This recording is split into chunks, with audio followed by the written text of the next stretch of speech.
दोस्तों, क्या राजस्थान में कानून का राज चल रहा है या फिर राजनीतिक के हाथ में सिस्टम की कमान है?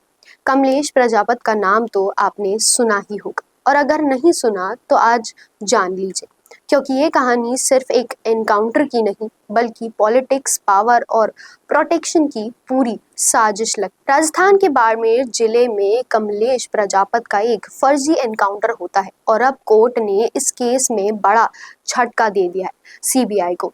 हाँ जी, सीधा सपोर्ट कहें तो कोर्ट ने कहा है कि यह एनकाउंटर नहीं, मर्डर था, और वो भी शायद किसी नेता से संरक्षण में।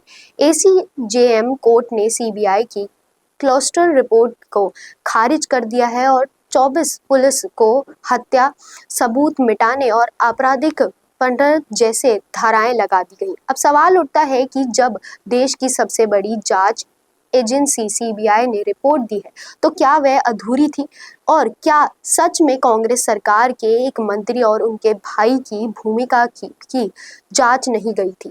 यही तो सवाल पूछा है सांसद हनुमान बेनीवाल। उन्होंने संसद में भी कई बार ये मुद्दा उठाया और अब फिर कह रहे हैं कि ये एनकाउंटर किसी नेता ने संरक्षण में हुआ था। सीबीआई ने इस केस को बंद करा चुका है, लेकिन कोर्ट ने साफ कह दिया है कि नहीं चलेगा। अब 2 महीने के अंदर दोबारा जांच करनी होगी और इस बार फोकस होगा उस पूर्व मंत्री, आईसीजी और बाकी अधिकारियों की भूमिका पर भी। अब बात सिर्फ कमलेश प्रजापत की नहीं, बात यह है कि एक आम आदमी की जान जाती है और जब सच सामने लाने की कोशिश होती है तो पॉलिटिक्स की मिलीभगत सामने आने लगती है। बेनीवाल का आरोप है कि सीबीआई की रिपोर्ट से साफ दिखता है कि बीजेपी और कांग्रेस दोनों ने मिलकर इस केस में सच को दबाने की कोशिश की।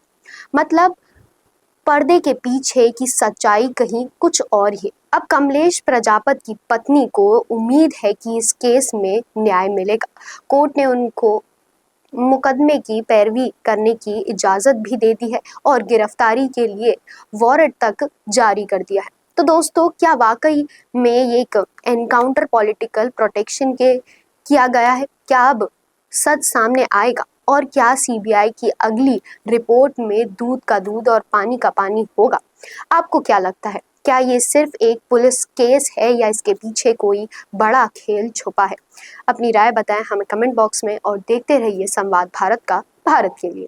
भारत का सबसे तेजी से बढ़ता हुआ डिजिटल न्यूज चैनल, जिसका परिवार 4,17,000 लोगों से भी ज्यादा बढ़ रहा है। वो संवाद न्यूज चाहता है हर जिले और हर राज्य में मीडिया पार्टनर्स। तो अगर आप बनना चाहते हैं संवाद न्यूज के पार्टनर्स, तो कांटेक्ट करें नीचे दिए गए नंबर्स पर। इसके अलावा अगर आप वीडियो एडिटर बनना चाहते हैं या फिर न्यूज इंडस्ट्री में बतौर इंटर्न सब सीखना चाहते हैं, तो संवाद न्यूज के जयपुर हेड ऑफिस में काम करने के लिए संपर्क करें स्क्रीन पर दिए गए नंबर पर।